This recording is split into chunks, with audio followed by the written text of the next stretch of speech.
O programa Caminho da Universidade tem a satisfação, o prazer de receber a professora, doutora Márcia Marlene Stendler.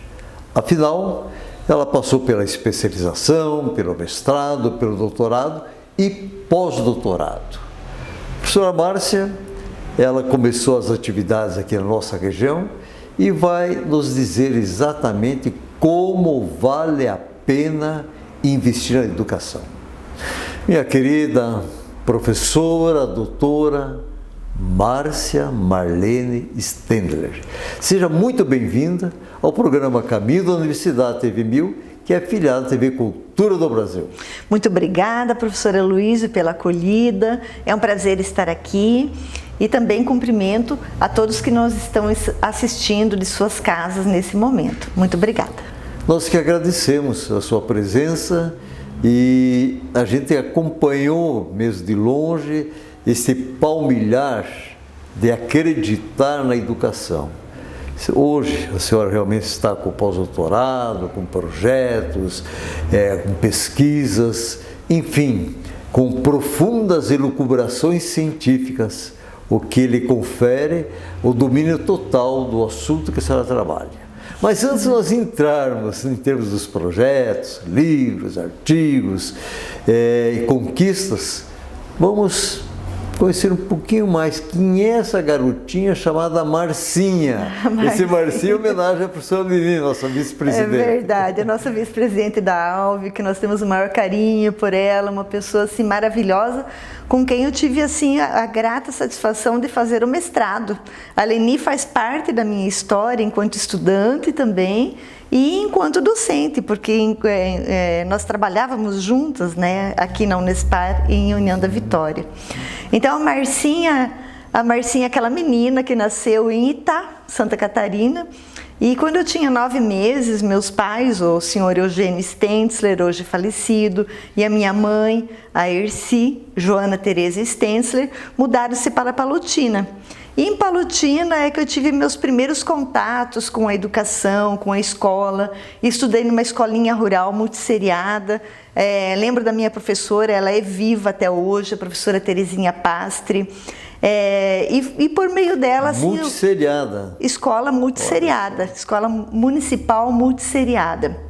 Caminhava até ela para eu chegar à escola e a professora Terezinha foi quem, juntamente com os meus pais, me ensinaram esse caminho do gostar da educação, do valorizar a educação, né? Estudei em grupo escolar, posteriormente, na cidade de Palotina, quando meus pais se mudaram para lá. Lá também eu cursei o ginásio e, posteriormente, a escola agrícola. Posteriormente, anos mais tarde, após casada, eu fiz o magistério pedagogia eu havia iniciado antes do casamento também, né? Fiz curso de pedagogia, licenciatura curta em Umuarama ainda. E aí foi só caminhar e continuar. Sempre na minha vida eu continuei estudando. Fiz o curso de pedagogia na Universidade Federal do Paraná. Voltei para cá. Aqui eu fiz o curso de psicopedagogia, né? Aqui na FAF, em União da Vitória, onde Sim. eu fiz o meu teste seletivo também, no ano de 2000, né? Comecei a trabalhar aqui. Muito bem. Só tem irmãos, irmãs, Márcia? Só para nós fecharmos esse primeiro questionamento, quem é a Marcinha? Eu tenho a Marcinha. A Marcinha se mistura com a professora Márcia. Eu tenho minha irmã Marlita, ela mora em Palotina, né? Somos 2 filhas. E eu tenho 3 filhos lindos, maravilhosos. O Gustavo, meu filho mais velho, mora aqui. Meu filho mais novo, que é o Alexandre, também mora aqui em União da Vitória. E o meu filho do meio é o Vinícius, que mora em Curitiba. Então, e tem um netinho, que é o Arthur, né? Vovó, e minha Marcia. nora, Luciana. Carinha de menina e vovó? Vovó. O Arthur é uma gracinha. Que legal. Bom, todo esse processo que você falou, eu ia te perguntar como é que floresceu a questão de se tornar uma profissional da educação. Você praticamente colocou para nós o porquê. Você deve a quem diretamente essa questão de dizer, eu vou abraçar a educação como uma profissão. Existe uma pessoa específica, doutora Márcia? Eu sempre gostei muito de estudar, gostei muito de ler. Eu ia muito à biblioteca, nós morávamos perto de biblioteca lá em Palotina, então assim, a leitura ela fez parte da minha vida, né? E eu acho que essa inspiração das professoras, né? A experiência que a gente tem, a inspiração das professoras e um desejo de transformação. Eu sempre gostei muito de estudar e de perceber que através da educação é possível nós compreendermos melhor as pessoas, compreendermos melhor a sociedade e atuarmos também no sentido de transformação dessa sociedade para a sua melhoria, né? Então, eu vejo que a educação é esse caminho, é essa porta que nós temos e principalmente a educação pública, né? Perfeito. Que é a escola de acesso onde cada um de nós começou a estudar, onde foi a minha primeira escola, né? Onde eu estudei até meu pós-doutorado foi na Unicamp, que é uma instituição pública. Então, eu vejo assim que ela é fundamental na minha vida, a instituição pública, e na vida de muitas pessoas, de muitas crianças, ela é a escola que vem transformar. Muito bem. Minha cara professora, doutora Márcia, você falando, eu já tantas pessoas entrevistei, e a gente percebe que as pessoas acabam despertando para aquilo que realmente gostam, mas é através de um professor, uma professora. A senhora entende que este profissional de educação tem que ser um visionário, porque ele tem que conhecer os seus alunos e dizer, você tem possibilidades para, né, avance mais nessa área. Quando o professor, ele acho que tem que ter esse compromisso naquele padrão, né, de ser um transformador como um visionário, ler, entender e ver as possibilidades do aluno.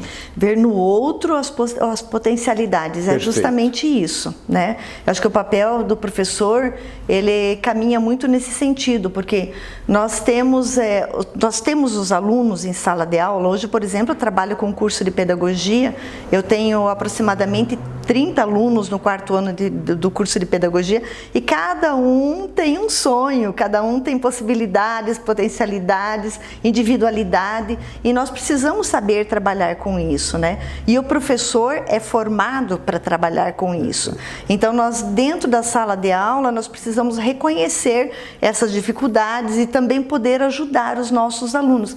E em cada momento são desafios diferentes. A gente pensa, é complicado fazer um doutorado, é complicado fazer um mestrado, mas é complicado também fazer uma graduação. Também precisa estudar muito dentro do ensino fundamental, dentro do ensino médio. Então são etapas diferentes de construção do conhecimento que nós temos ao longo da nossa vida e junto com elas vem desafios diferentes, né? E aí está o papel do professor, né? De trabalhar com essas pessoas, né? Não é qualquer pessoa, não é qualquer pessoa que consegue fazer esse trabalho, mas o profissional da educação sim, formado dentro de cursos de licenciatura sim, como é a exemplo dentro da nossa instituição, da Unespar, da instituição que eu trabalho, nós temos inúmeros cursos de licenciatura, né? E que visam justamente dentro das diferentes áreas formar profissionais que possam estar dentro da sala de aula trabalhando como professores, qualificando cada vez mais a educação pública do nosso país, né? Muito bem. Professor, eu sei que a senhora é uma consequência de tudo que a senhora falou, mas a senhora ocupa a cadeira número 14 da ALVE, Academia de Letras do Vale do Iguaçu. E para chegar até uma academia, há realmente um trajeto, né? Ou você tem que palmilhar momentos difíceis, disputa esta vaga através de titulação, de livros escritos, para ser merecedor, e a senhora é confreira a confreira, a doutora Márcia. Confrade. Confrade, professora Luísa, é um prazer, né? Então... de fato, é uma caminhada que muito me orgulha, né? Fazer parte da Academia de Letras do Vale do Iguaçu. E, assim, por onde eu ando nas minhas caminhadas, em eventos e publicações no âmbito nacional e internacional, eu carrego a ALVE comigo, né? Perfeito. Desde o ano de 2003, ano 2004, já comecei a participar na diretoria da academia. Eu ingressei, sou membro, ocupo a cadeira número 14, né? E meu patrono é o Frei Rogério Neuhaus. Então, quem é um patrono de uma academia de letras, né? São pessoas que já não estão mais entre nós e que, de alguma forma, eles inspiraram a cultura, eles inspiraram a organização das letras em um determinado local, né? Em uma determinada região. E a nossa academia, ela tem muito isso, ela traz essas raízes históricas, essas pessoas que, de alguma forma, elas fizeram a diferença dentro da nossa sociedade. Homens e mulheres que são imortalizados através da produção científica, através das histórias deles, enfim, através da memória que hoje eles estão cedendo para nós, né? Ocupantes de uma cadeira na Academia de Letras. No caso, o Frei Rogério Neuhaus, ele vivenciou momentos aqui inovidáveis, no sentido marcantes, em termos de Brasil, até de mundo. E eu sei que a senhora é realmente uma pessoa que procura saber tudo sobre o Frei Rogério Neuhaus. Ele era o pároco, ele era o padre de uma região enorme. Sim. Que nós tínhamos aqui. Qual é a impressão que a senhora teve da ação dele para o desenvolvimento? E assim, cada patrono colaborou para o desenvolvimento das cidades e da região. Exato. Qual é a imagem que a senhora pôde captar do Frei Rogério? O Frei Rogério, um imigrante, né? Ele nasceu na Alemanha, ele chegou na região de Lages e ele chegou num período que já haviam conflitos aqui, mas também de expansão da Igreja Católica, né, nesse período. E ele vem para cá, se aproxima mais dessa região aqui, quando está de fato acontecendo a Guerra do Contestado, né?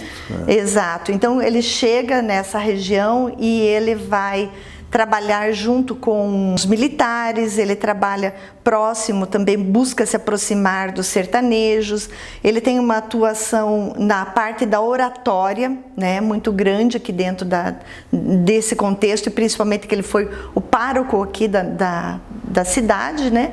E também os primeiros passos do Colégio Santos Anjos e da organização da educação. Então a gente vê assim que ele teve muitas frentes de atuação enquanto uma personalidade que marcou a nossa região e que muitas vezes não é tão lembrado, tão conhecido, né? Mas de fato hoje nós temos uma rua, que é a Rua Frei Rogério Neuhaus. Há uma estátua em homenagem a ele em frente à Igreja Matriz de Porto União, né? Perfeito. Mas às vezes a gente não se aprofunda muito na história dessas pessoas que estiveram presentes aqui, né? Nessa região. Dizem que ele foi o primeiro padre que rezou uma missa fluvial, né, em cima de embarcação. E também ele fez a encomenda do corpo do capitão Kirk, que veio de General Carneiro, na época não era General Carneiro, foi velado aqui na igreja, hoje é Paróquia Nossa Senhora das Vitórias, e aí ficou até 1946 no cemitério de Porto União, onde a nossa acadêmica, a professora Terezinha, quando presidente, fez um monumento, na entrada do cemitério, onde estavam enterrados soldados também do capitão Matos Costas, que tombaram naquele combate. Uhum. Enfim, é uma história belíssima. Temos muitas histórias para... diz respeito à questão nacional e internacional. Também, né? Também. Afinal, primeiro acidente da aviação militar aqui, hoje não. É verdade. Muito bem, minha querida professora, o tempo passa rápido. Passa. E nós vamos aqui agora encerrar o primeiro bloco e voltaremos a conversar mais sobre esta vida belíssima de educadora interessada em cada vez mais se aprofundar nas elucubrações científicas para o bem da sociedade brasileira. Estamos apresentando o programa Caminho da Universidade e hoje essa presença querida da professora, doutora Márcia Marlene Stendler. É rapidinho, já retornamos.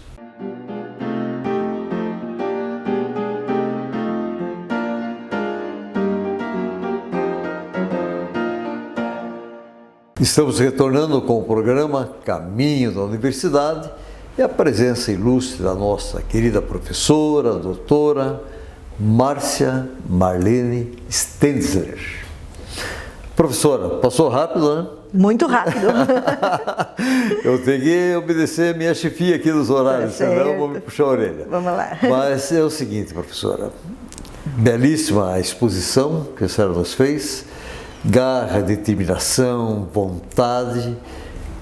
Explique para nós como é que foi essa trajetória até a atualidade. Por trajetória formativa, né? Então, nós sempre temos muitos desafios. São desafios, como eu estava colocando anteriormente, relativos também ao nosso processo de escolarização, nós enquanto seres humanos, né, os desafios que nós estamos também dispostos a encarar, né? E quando a gente escolhe cursar uma universidade, fazer um curso de graduação, de fato, eu sempre brinco com meus alunos, digo, olha, vocês estão entrando no primeiro ano agora, vocês anotem, porque parece que vai demorar para passar 4 anos, quando vê já é o dia da formatura, né? E aí, o que nós vamos fazer depois? Nós precisamos continuar a estudar, porque eu quando fui fazer a minha graduação, eu esperava ter respostas assim para muitas inquietações em relação à educação, né? Especialmente relacionadas à questão do processo de ensino-aprendizagem, enfim, que eram questões que me motivavam muito naquele momento de formação.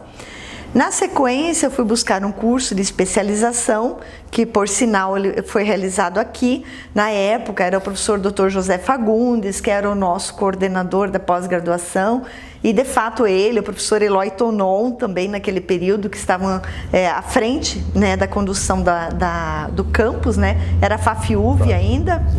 E eles tinham assim uma diversidade de cursos, não somente aqui, mas em outros locais. Eu também trabalhei em Matos Costa, trabalhei no Rio Grande do Sul, em curso de especialização, e isso me motivou a querer mais. Fui ao mestrado, né? Daí, juntamente com a professora Leni, nós entramos na mesma turma de mestrado na UEPG e defendemos no mesmo dia a nossa dissertação. Ela fez a defesa na parte da manhã e eu fiz a defesa na parte da tarde. O meu doutorado eu fiz na Universidade Federal do Paraná, entrei no ano de 2011 e defendi a minha tese no ano de 2015.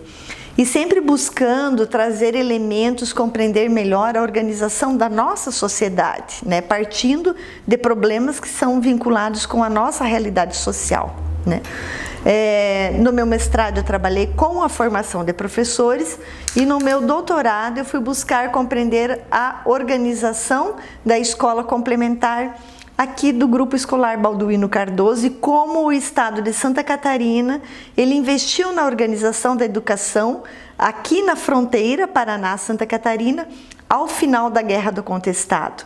Então é uma pesquisa que vai até 1938, quando nós temos isso mais resolvido em relação à questão da escola complementar, que era onde se formavam professores que saíam da escola primária, né? Mas muitas coisas dentro dessa escola, eu encontrei muitos materiais e eu não tive condições, não tive tempo de trabalhar dentro dos meus 4 anos do doutorado com esses materiais.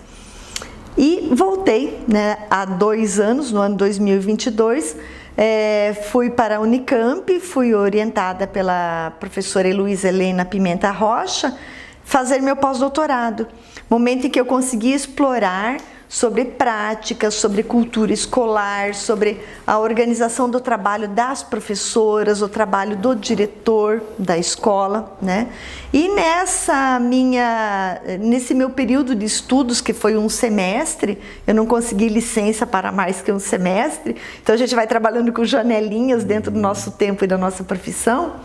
Eu consegui também ir a Berlanga de Duero, na Espanha, onde eu fiz uma investigação sobre o trabalho do inspetor escolar, dos inspetores escolares. Então foi assim um período muito gostoso, e a educação, meu processo de escolarização, meu processo de formação, ele também me leva para fora do país, né? A gente extrapola as fronteiras. Não é só a União da Vitória e Porto União. Automática, é uma consequência, né, professora? Exato. Você começa um estudo, de repente você tem que sair do país em busca de informações, de pesquisa. Exatamente. Isso é uma experiência marcante. Marcante, nossa, foi incrível, assim, e a gente conhece um pouco, né? Uma semana a gente não consegue ter um aprofundamento tão grande, mas os investimentos do governo, por exemplo, em relação à preservação de materiais, onde eu fui no Centro Internacional de Cultura Escolar, que é o CENSE, em Berlanga de Duero, coordenado pelo professor Dr. Agustin Benito Escolano. Há materiais escolares de diversos tempos, épocas, de diversas partes do mundo, né? É incrível ver como a escola foi se organizando e se tornou uma instituição hegemônica na questão da organização da educação, né, para as crianças, seja no Japão, na Ásia, no Brasil, na África. Então, aquele Centro Internacional, de fato, é algo formidável e que marcou muito, assim, a minha forma, inclusive, de perceber a organização da educação, né? Interessante, né, professora? Cada um dentro da sua realidade vai utilizar de instrumentos, métodos para o desenvolvimento do ser humano. Exato. E esse é acumulado de experiência, a parte empírica, até se tornar científico, é fantástico. Por quê? Quantas pessoas passaram por aquele processo para concluir, para dizer, este é o caminho. Mas ainda na educação sempre há uma grande flexibilidade, porque tem que vigorar a parte da democracia, da liberdade, são diversos caminhos para se atingir um conhecimento. Isso. E a escola se transforma na medida em que o tempo vai passando, nós também temos essas transformações dentro da própria escola, na forma de ensinar, nas relações interpessoais, na questão dos valores, né? Então são questões que estão vinculadas também com os materiais didáticos, com a forma do trabalho do professor, com a relação professor-aluno, com a relação escola-sociedade. São vários intervenientes que nós temos que ponderar, né, dentro desse processo de escolarização. Maravilhoso. Então, que bom, que bom. Professora, eu sei que quando a pessoa inicia a questão da construção do conhecimento, ela não para. Constante, termina um projeto, reinicia um outro projeto, em cima daquele projeto desenvolvido, quanto aprendizado. Vai para outro projeto, vai bem embasado no sentido de errar menos e aprender mais. E como é que está agora os novos projetos ou projetos em andamento para que a senhora possa dizer assim, puxa vida, nunca imaginei chegar a esse ponto? É muito gostoso, né? Na medida em que nós vamos estudando, nós vamos nos tornando mais leves, eu acho, com menos amarras, a gente vai podendo fazer escolhas mais seguras. E os projetos que eu estou desenvolvendo hoje, em andamento, eu tenho projetos vinculados com os indígenas da aldeia da Apucaraninha, porque hoje eu estou no campus de Paranavaí, trabalhando, né? Eu não estou aqui no campus de União da Vitória, então a gente volta as pesquisas também para a região onde nós estamos, pela questão da inserção. Eu também coordeno hoje o mestrado, que é o mestrado de formação docente interdisciplinar. Ele é voltado para pessoas formadas em cursos de licenciatura e que desejam ser professores, mestres, né? Então hoje faço essa coordenação do programa. E também eu estou coordenando, nascendo um bebezinho aqui, que é muito legal, um projeto que nasceu também vinculado com uma ideia que eu tive a partir do que se trabalha nesse Centro Internacional de Cultura Escolar, que é a educação da mulher, né? Então esse projeto que eu estou desenvolvendo, ele é um projeto que está crescendo, né? Ele está começando, mas ele está ganhando um formato muito bacana, que é estudar as mulheres educadoras além das fronteiras, né?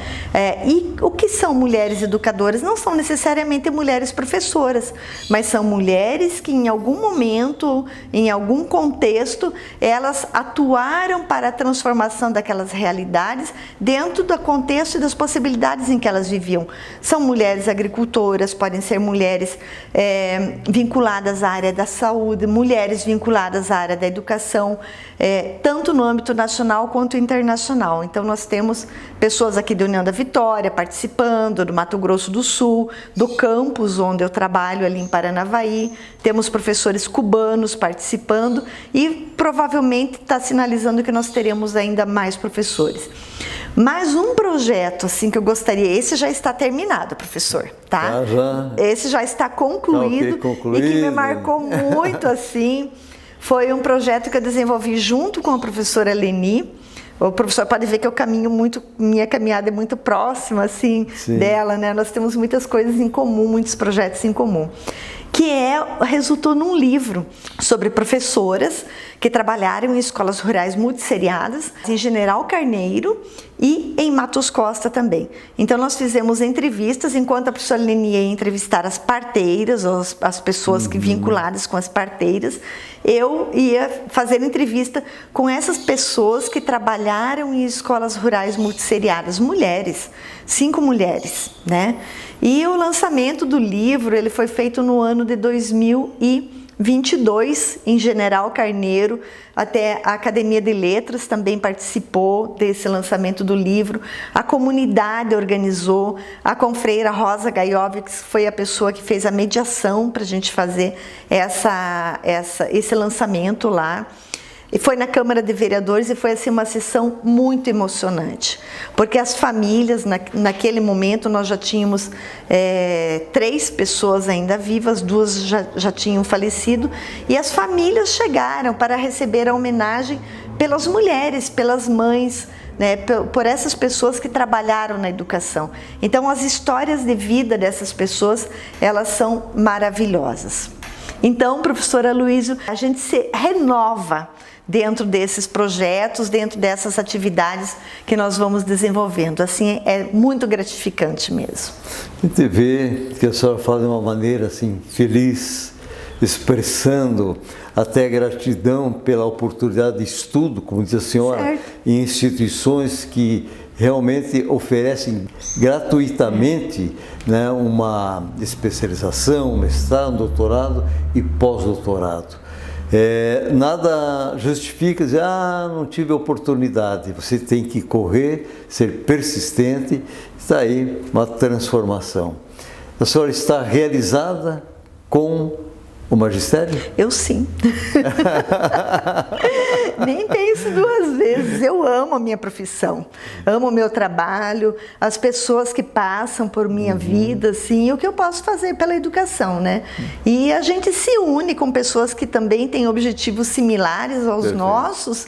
E, né, de alguma forma, o que nós conseguimos fazer é algo que fica, né, para a posteridade e que vai, de alguma forma, mudar a vida das pessoas que também passaram, que acreditaram nessa instituição. Somar juntos. Certo, isso mesmo. Minha querida professora, a doutora Márcia, em nome de toda a nossa equipe da TV1000, queremos agradecer imensamente esse momento produtivo.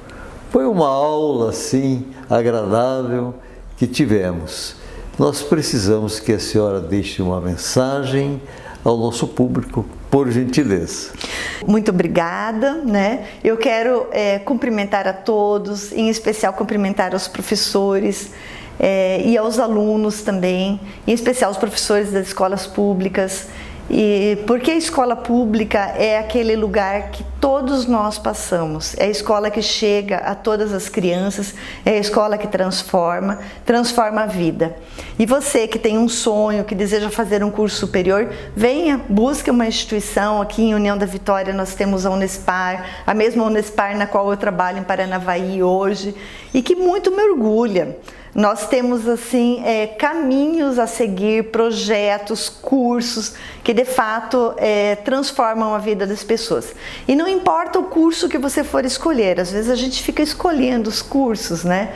Mas seja o curso que for, faça com amor, busque, se dedique, estude, porque não há limites para o que nós podemos fazer dentro da educação. A educação de fato transforma a sociedade, transforma as pessoas, e é algo fantástico que modifica, né, as nossas vidas.